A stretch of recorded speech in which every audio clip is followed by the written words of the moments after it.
Hermanos, es un gran privilegio para mí estar con ustedes de nuevo. Yo venía al Perú pensando que iba a enseñar un grupito de hermanos y parece que el grupito ha crecido un poco, pero gloria a Dios. En esta lección, en este tiempo, voy a resumir muchas de las verdades que enseñé la última vez que estuve acá. Muchas personas me han hecho varias preguntas con respecto al Evangelio, con respecto a propósito de las cosas que dije la última vez que yo estuve presente. Entonces voy a hacer un pequeño resumen. Vamos a empezar con la Gran Comisión en Mateo 28.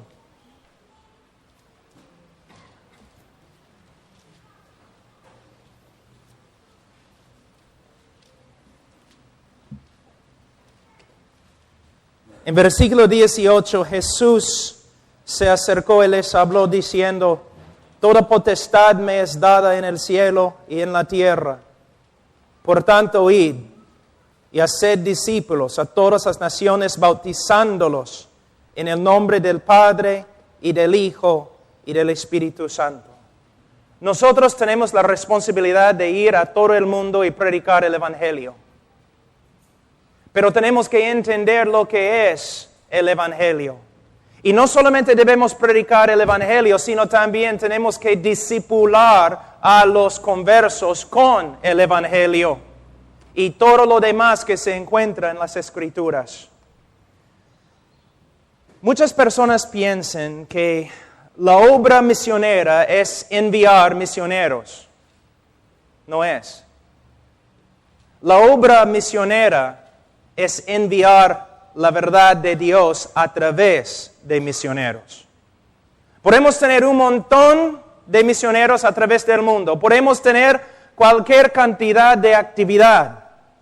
Pero si no tenemos doctrina correcta, si no estamos predicando un evangelio bíblico e histórico, no estamos logrando nada.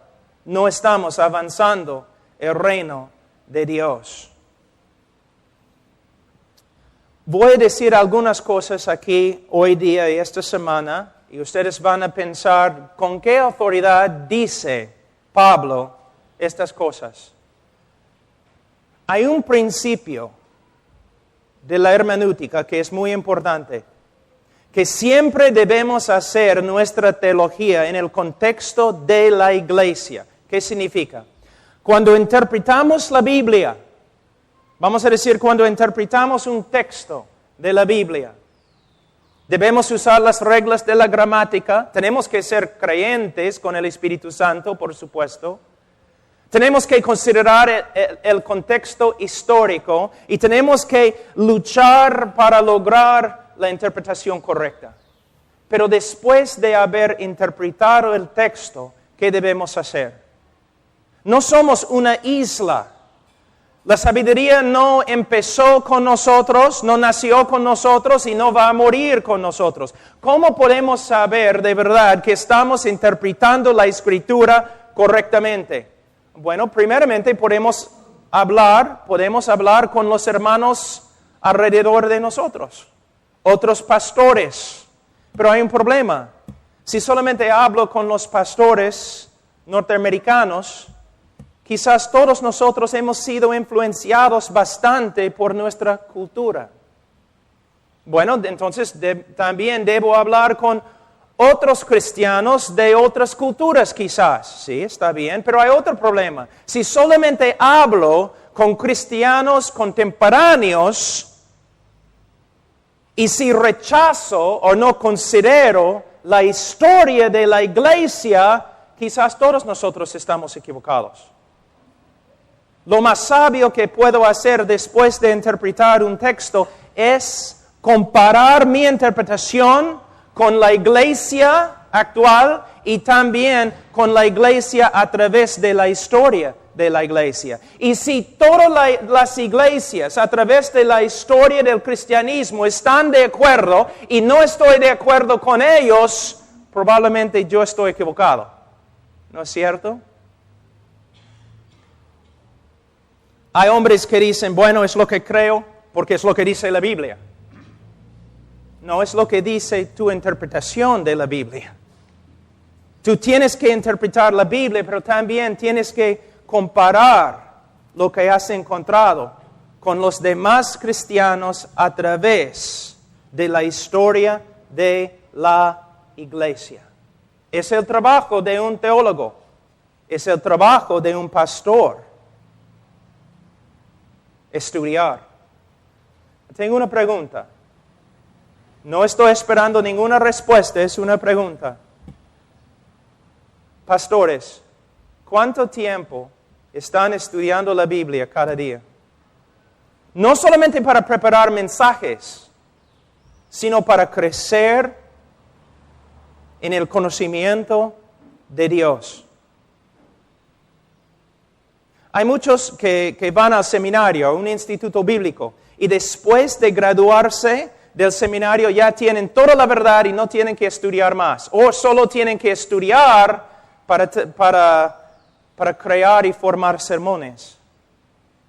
Hermanos, la Biblia es tan pequeña. El conocimiento de Dios que Él nos ha dado a través de su Biblia es tan limitada que podemos alcanzar todo lo que Dios tiene para con nosotros en 3 años en un instituto.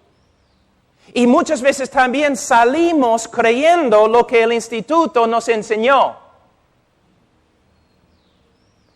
Pero no hemos pasado horas y horas y meses y años escudriñando las Escrituras para aprender lo que verdad nos enseña.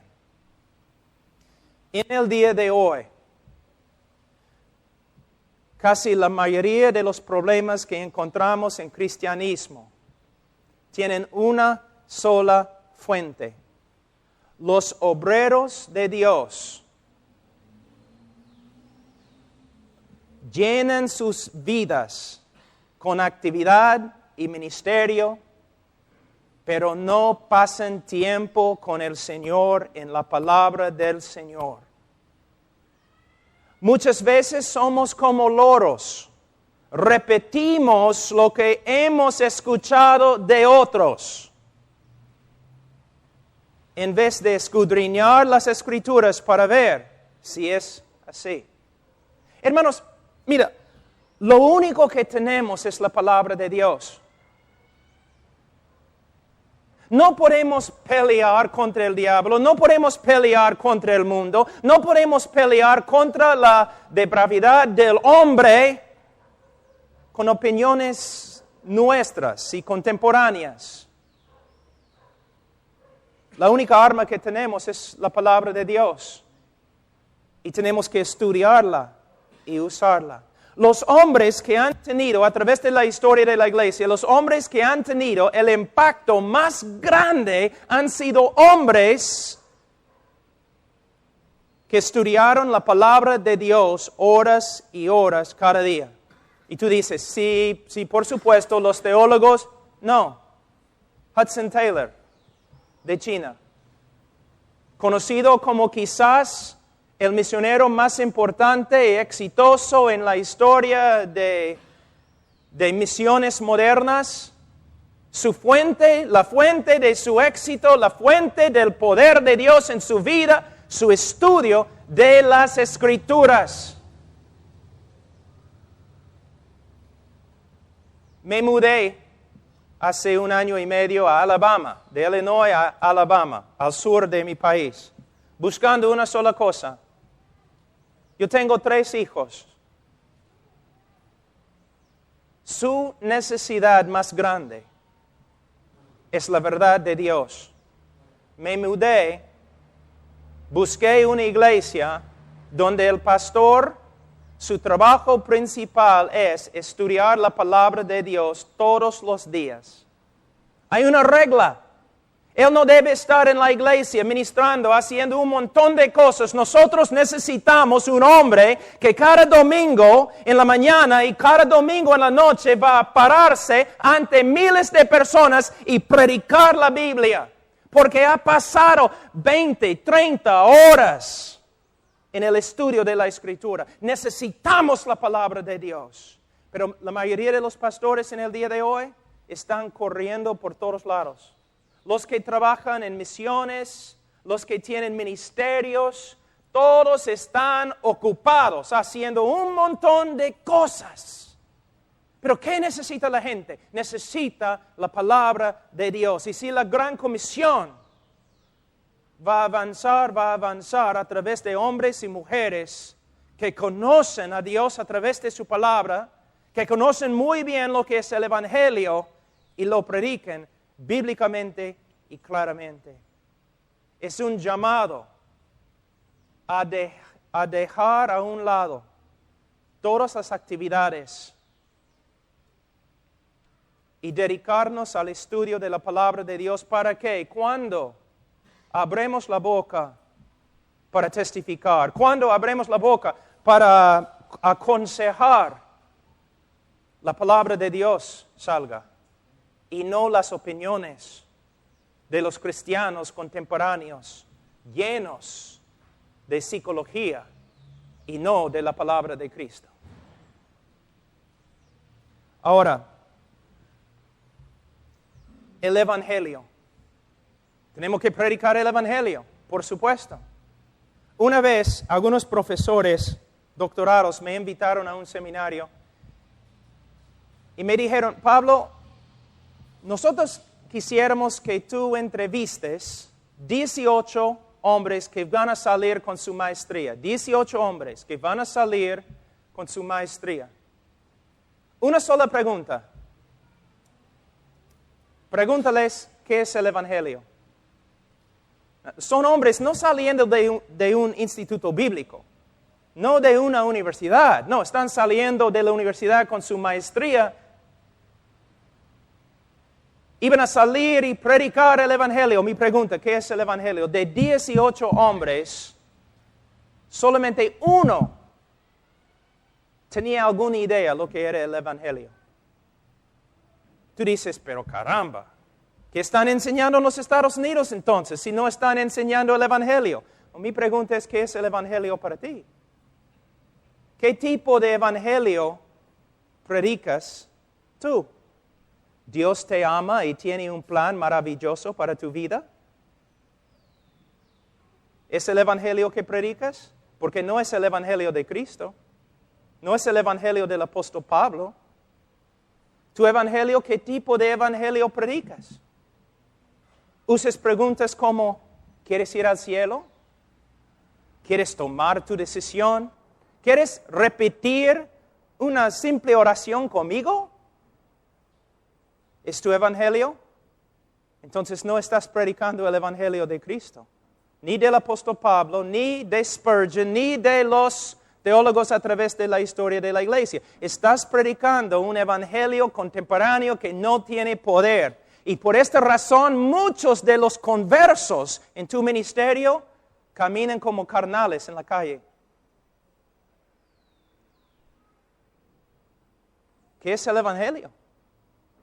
Mira cómo es. Voy a usar los norteamericanos como ejemplo, pero también se aplica a los peruanos, ¿no? ¿Cómo es el hombre en el día de hoy? Los hombres en la calle sin Cristo, sin Dios, ¿ellos aman a Dios? No. La Biblia dice, son aborrecedores de Dios y que se aman a sí mismos. Entonces, todos los inconversos en el mundo se aman a sí mismos, ¿no es cierto? Y también cada hombre pecador sin Cristo tienen planes para su vida. Sus propios planes para su vida, ¿no es cierto? Los hombres caminando en la calle se aman a sí mismos y tienen un montón de planes para sus vidas. Entonces tú, evangelista, llegas, tú dices, Dios te ama y tiene un plan maravilloso para tu vida. Y el hombre pecador, incrédulo, dice, ay caramba, ese me gusta. Yo me amo a mí mismo y Dios me ama también. Yo tengo planes maravillosos para mi vida y Dios también tiene planes maravillosos para mi vida. Entonces yo lo acepto. ¿Qué tengo que hacer? O solamente tienes que repetir una sencilla oración. ¿Es todo? Sí. ¡Ay, caramba! Sí. ¿Dónde? Ya, yo voy a repetir la oración, vamos. Ese no es el Evangelio. No tiene nada que ver con el Evangelio. No se encuentra en la historia de la iglesia. Es una cosa que básicamente proviene de los Estados Unidos, del siglo pasado. Una creencia fácil. Un evangelismo superficial. En vez de decir a la gente, en vez de proclamar el Evangelio, en vez de clamar, el hombre tiene que arrepentirse y creer. Nosotros simplemente decimos, ¿quieres tomar tu decisión? Solamente demora 5 minutos. ¿Quieres recibir a Cristo? Cristo vino a Israel. Dice, el tiempo se ha cumplido, el reino de Dios se ha acercado. ¿Quién quiere pedir que yo entre en su corazón? No. Por eso, arrepentíos y creed el Evangelio. Hemos tomado el glorioso Evangelio de Dios y lo hemos reducido a un rito. Aquí en Perú, la mayoría se cree salvo, ¿por qué? Porque fue bautizado como niño, ¿no es cierto? La mayoría de los católicos, yo soy salvo, ¿por qué? Yo fui bautizado como niño. Y los evangélicos dicen, ¡qué herejía! Pero los evangélicos son igual. Nosotros a veces somos iguales. ¿Vas a ir al cielo? Sí. ¿Por qué? Tomé mi decisión. Oré para que Cristo entrara en mi corazón. De nuevo, tal lenguaje no se encuentra en la Biblia, tampoco se encuentra en la historia de la iglesia, tampoco se encuentra en las prédicas de los hombres que nosotros mismos reconocemos como los grandes evangelistas. He tomado mi decisión. La mayoría de las personas están confiando en una decisión y la sinceridad que tenían cuando tomaron su decisión, en vez de confiar en Cristo y mirar a Cristo. Otro problema de que hablé la última vez, la idea de qué es un creyente. ¿Qué es un creyente? ¿Cómo debe portarse un creyente? La Iglesia Católica asume, fíjate, la Iglesia Católica asume que todos sus seguidores son creyentes. Todos los que son católicos son creyentes, son salvos. Nosotros hacemos lo mismo. Todas las personas que han tomado una decisión con nosotros, nosotros decimos creyente. Y si vive en carnalidad, en el mundo, decimos que es simplemente un cristiano carnal. Y usamos un solo texto en la Biblia, en 1 Corintios 3, para justificar lo que decimos. Sí, es un creyente, vive como el diablo, pero es hijo de Dios. ¿Por qué? Hizo su decisión conmigo. En la Biblia, en la historia de la iglesia, uno puede tener la confianza de que es cristiano, no simplemente porque hizo su decisión, sino la Biblia dice, el que comenzó en nosotros la buena obra la perfeccionará. Y la evidencia de que somos creyentes es el fruto que llevamos. ¿El cristiano peca? Sí. ¿El cristiano lucha contra el pecado? Sí. ¿Un cristiano verdadero puede caer? Sí. ¿Un cristiano verdadero puede vivir en carnalidad toda su vida sin la disciplina del Señor? Absolutamente que no. No es una enseñanza de la Escritura. Uno de los más, si no el más famoso evangelista en todo el mundo, que supuestamente ha tenido millones y millones de conversos a través de sus campañas evangelísticas, él mismo dijo, si solamente 5% de todas las personas que han tomado decisiones en mis campañas son creyentes, voy a estar feliz. Pero ¿qué decimos nosotros? Tuvimos una campaña evangelística. Yo recuerdo una vez, hermano Zacarías, vino a mi hermano Ernesto Zacarías, años atrás, enojado.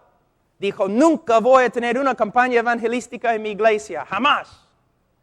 Hermano, ¿por qué? Eres el hombre más evangelístico que conozco. Él dijo, porque tuvimos una campaña con un evangelista y como 100 personas recibieron a Cristo y ninguno de ellos llegó a la iglesia domingo. Pero yo puedo asegurarte que el evangelista se fue a otra iglesia diciendo, el Señor me usó grandemente la semana atrás. 100 personas se convirtieron, pero nadie puede encontrarlos.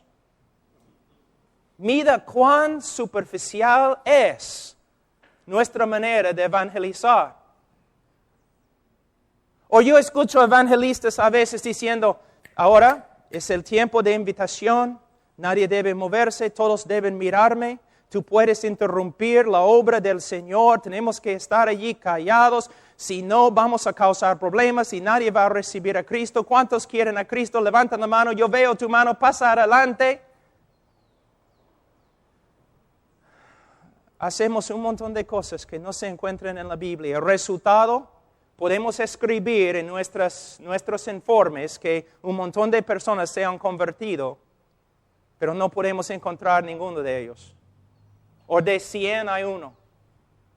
O como pastores, nosotros decimos, ¿quién quiere recibir a Cristo? Una persona levanta la mano, pasa adelante y sin aconsejar, o después de aconsejar 5 minutos, decimos a toda la congregación, hermanos, mira, un nuevo hermano. ¿Cómo lo sabes? ¿El Señor ha hablado contigo personalmente? ¿Cómo sabes que esta persona se ha convertido?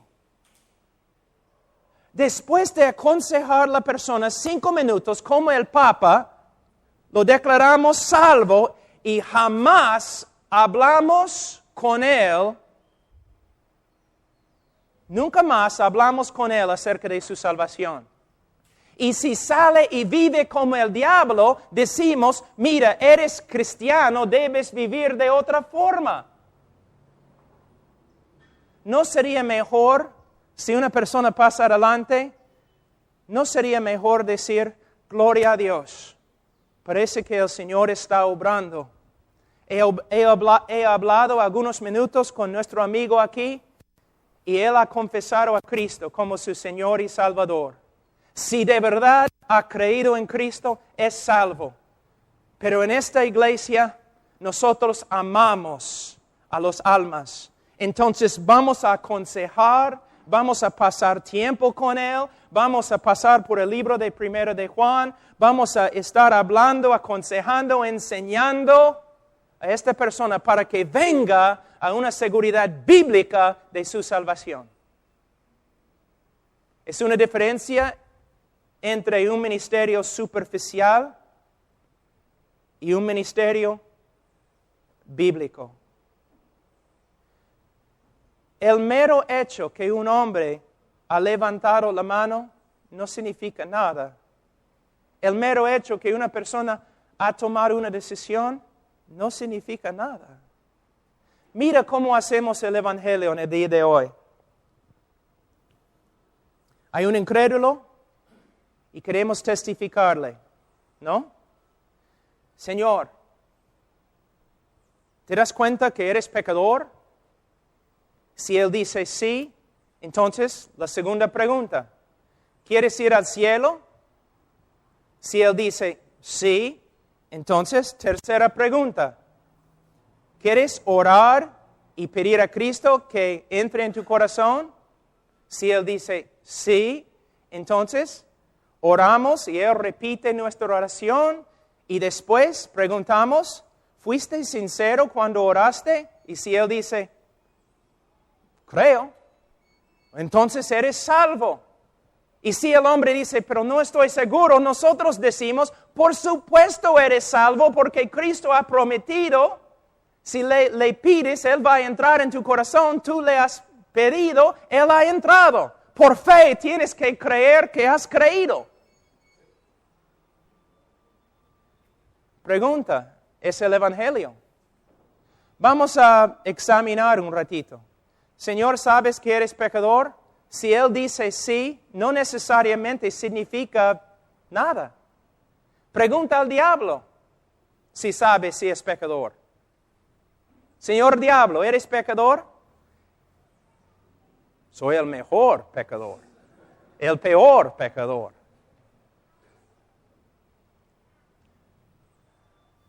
Los bautistas antiguos, especialmente Juan Bunyan, en el Progreso del Peregrino, ellos enseñaron, no importa si un hombre dice que es pecador, hay otra pregunta más importante, más profunda.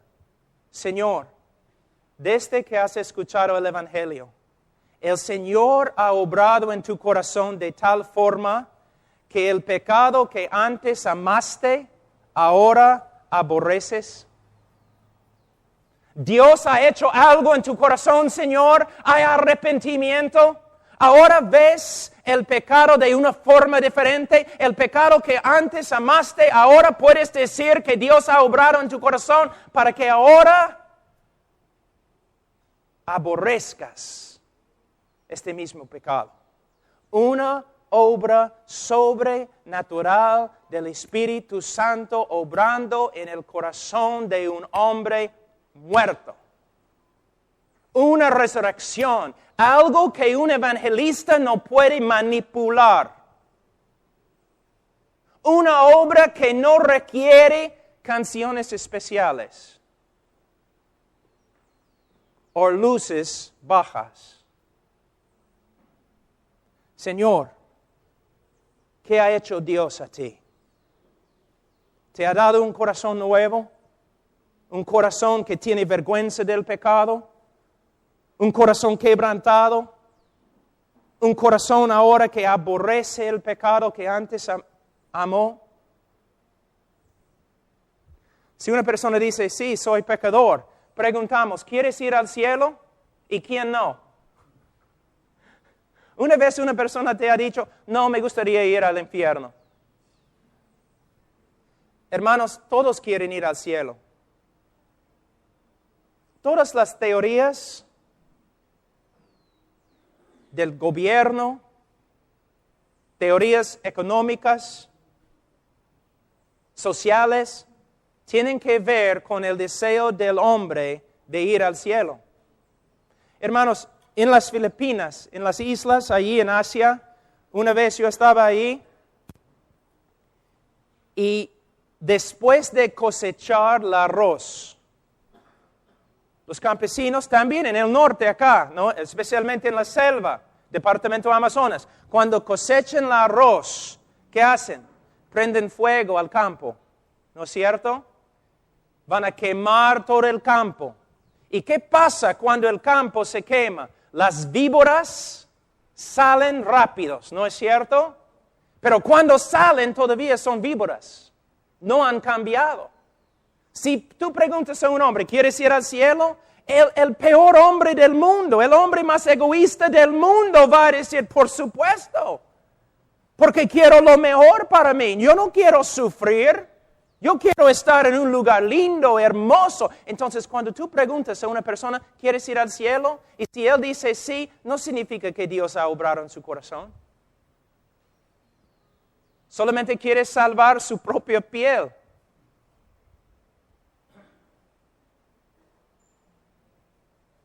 La pregunta no es, ¿quieres ir al cielo? La pregunta es, Señor, ¿ha obrado Dios en tu corazón de tal forma que ahora tienes un deseo de buscar a Dios? Algo ha pasado en tu corazón, algo ha sucedido en tu corazón ha cambiado antes, Señor. La Biblia dice de ti que todo hombre nace aborrecedor de Dios, un hombre que solamente se ama a sí mismo. Pero Señor, después de escuchar el Evangelio, tu corazón ha cambiado, ahora puedes ver que Dios es supremo y nada tiene más valor que Él. Deseas conocer a Dios y glorificar a Dios con tu vida. Todos quieren ir al cielo, la mayoría no quiere que Dios esté cuando llegue. ¿No es cierto? Por supuesto podemos hablar del cielo, por supuesto. Pero hermanos, mira lo que estamos haciendo. De nuevo, tenemos un hombre lleno de sí mismo, que tiene grandes y maravillosos planes para su vida, y venimos nosotros con nuestro evangelio, decimos, Dios te ama tanto como tú te amas. Aún más. Dios tiene planes más maravillosos que tus planes. El hombre dice, caramba. Todo el universo gira alrededor de mí. En vez de, Señor, aquí es lo que la Biblia dice acerca de ti. Usando la Escritura con amor y compasión, pero usando la Escritura y la ley de Dios para exponer su pecado. Para que el Espíritu de Dios pueda usar la palabra de Dios para crear arrepentimiento en su corazón. Y hablando no del cielo, hablando de Dios. Dios, Señor, una obra Dios ha hecho en tu corazón para que ahora ames a Dios, desees a Dios. ¿Cuántas personas vienen a mí? Quiero recibir a Cristo. ¿Por qué? Porque quiero que Él arregle mi vida.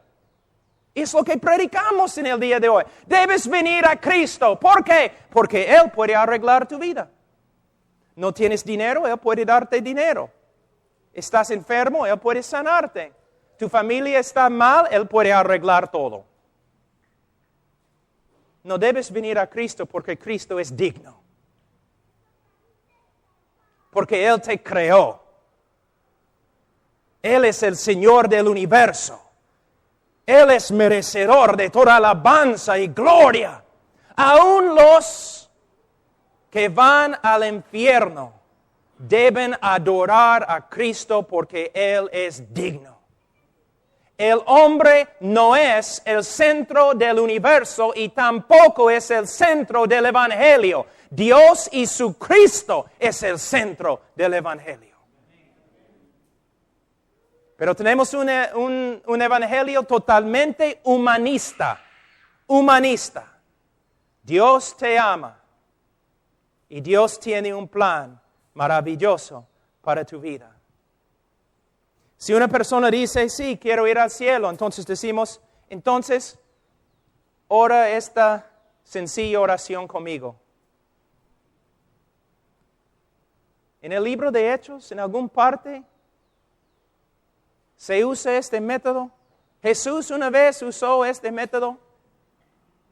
Tú dices, pero Romanos 10 no dice, no es una base bíblica para esta forma de evangelismo. Debemos decir, repite esta oración. No, ¿qué debemos hacer? Debemos hacer exactamente lo que Jesús hizo y lo que los apóstoles hicieron. Señor, para ser salvo, la Biblia manda que te arrepientas, que reconozcas tu pecado y que dejes tu pecado y que te acerques a Dios por medio de la fe en el Señor Jesucristo. ¿Qué debo hacer entonces? Clama al Señor que te salve. Si tu corazón está quebrantado, si reconoces tu pecado, entonces clama al Señor hasta que te salve.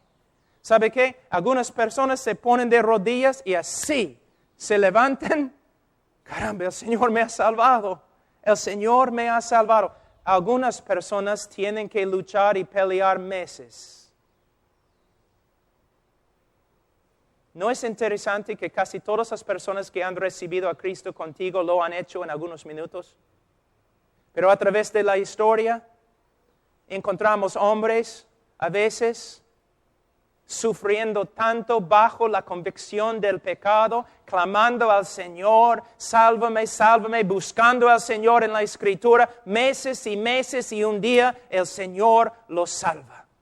Pero no necesitamos hacer esas cosas en el día de hoy, porque nosotros tenemos un método mejor, un método instantáneo, ¿no? Una ilustración que uso. Yo estaba predicando cerca de Alaska, en el norte. Y un señor entró en la iglesia.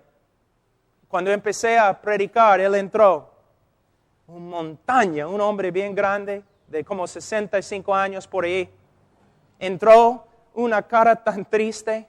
Entonces empecé a predicar el Evangelio. El Evangelio. Y después de predicar, bajé de la plataforma, fui al hombre, dije, Señor, tienes la cara más triste que he visto en mi vida. ¿Qué pasa?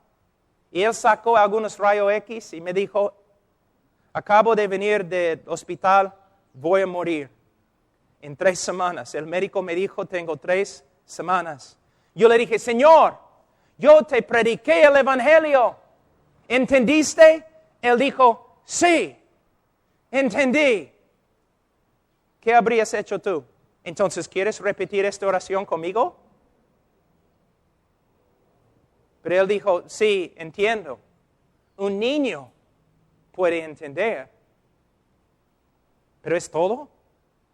Yo entiendo.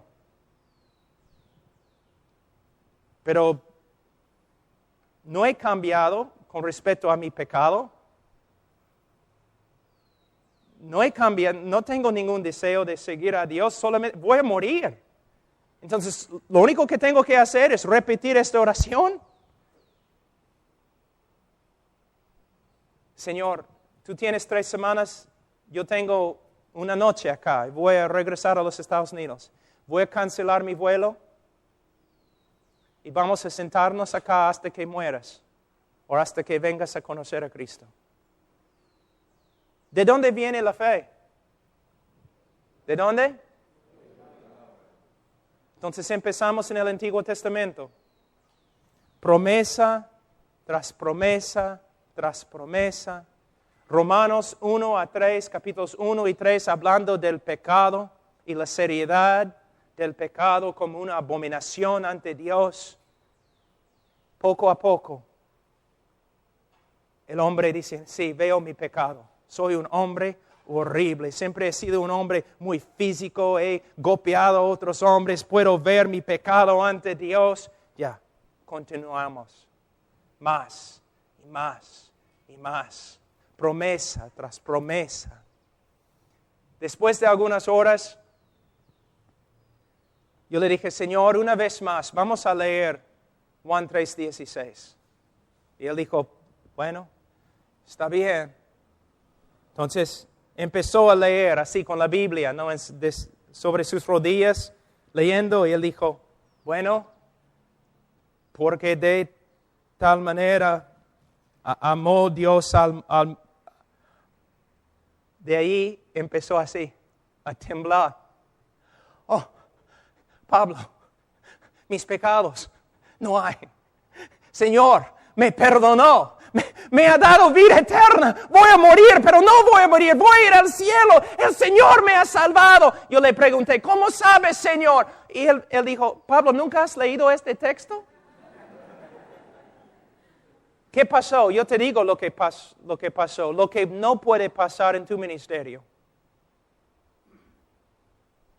El Espíritu Santo, después de horas y horas en la palabra de Dios, viendo la gravedad de su pecado, la grandeza de la salvación de Cristo, poco a poco el Espíritu Santo comenzó a cambiar su corazón.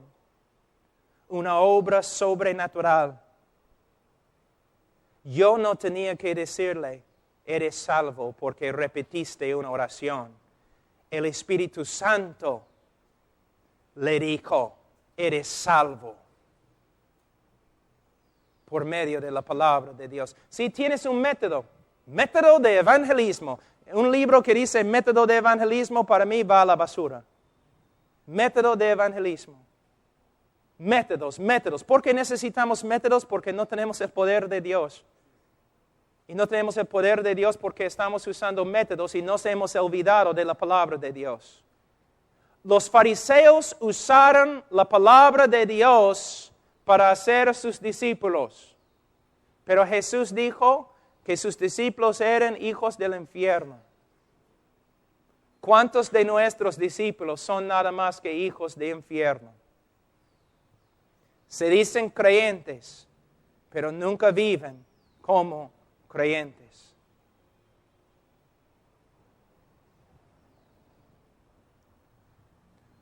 Hermanos,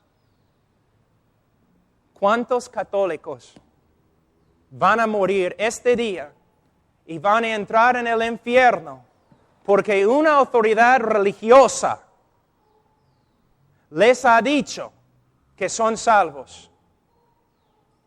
Otra pregunta, ¿cuántos evangélicos van a morir y van a entrar en el infierno porque una autoridad evangélica les ha dicho que son salvos, pero el Espíritu Santo, a través de la palabra de Dios, nunca confirmó su obra en su corazón? ¿Cuántas personas en mi propio ministerio, yo tengo que decir eso, yo tengo que ser honesto, como joven evangelista, predicando en las calles, predicando en la sierra, predicando en la selva, usando todos los métodos de evangelismo que todos me habían enseñado, los fundamentalistas, los bautistas, todos me enseñaron, tienes que hacerlo así, tienes que levantar la mano, tienes que pedir que pasen adelante, hay etapas, tienes que usar música de tal forma, tienes que aprender cómo hablarles para que tomen su decisión y todo lo que también ustedes han aprendido. Pero estudiando la Escritura y estudiando la historia de evangelismo de los hombres y predicadores más exitosos a través de la historia de la iglesia, yo veo que ellos no hacían nada de lo que hacemos en el día de hoy. Todos dicen, Spurgeon, ese el predicador más grande que ha vivido desde los apóstoles. Estoy de acuerdo. El problema, él no está de acuerdo con nosotros. Jorge Whitfield, el más grande evangelista. Uno de los avivamientos más grandes en la historia de la iglesia a través de él. Sí. El problema es que él predicó otro evangelio que nosotros. Hudson Taylor, el gran misionero de China, como él es mi héroe. El problema es que su evangelio era diferente que lo tuyo.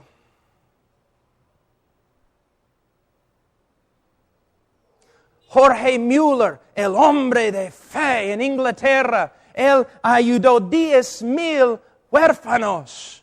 Quiero ser como él. El problema es que su evangelio no era como nuestro evangelio en el día de hoy. Guillermo Carne, el padre del movimiento misionero moderno. India. Nosotros trabajamos con la primera iglesia que él fundó en India.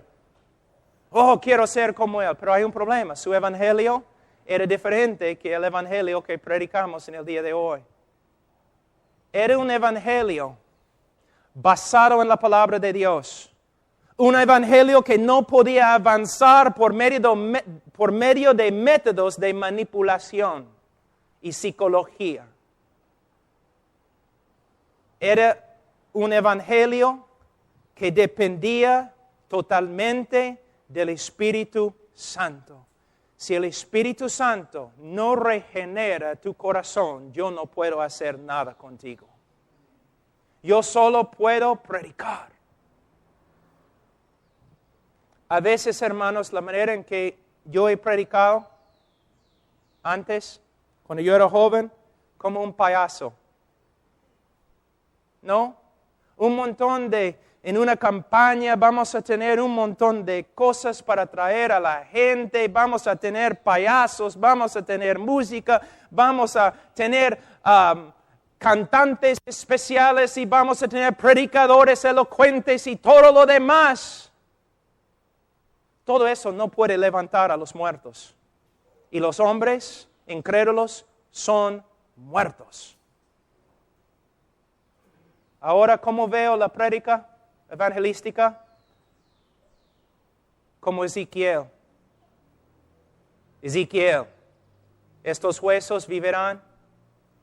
Tú sabes, Señor. Yo voy a profetizar. Yo voy a predicar la palabra de Dios. Pero solo el Espíritu Santo de Dios puede levantar a los muertos. Y si de verdad es la obra del Espíritu Santo, ellos no solamente se van a levantar, sino también van a caminar y van a continuar caminando hasta la gloria. Y no vamos a tener que buscarlos tanto, porque las ovejas verdaderas oyen su voz y le siguen. En la próxima prédica voy a predicar sobre lo que es el Evangelio. Oremos, hermanos. Padre Santo, te doy gracias por este día, por los hermanos que han venido. Te doy gracias, Señor, por tu palabra. Señor, ayúdanos a entenderla. Predicar un evangelio puro, limpio, bíblico, histórico. Y Señor, use el evangelio para levantar a los muertos, para llamar tu pueblo. En el nombre de Cristo Jesús. Amén.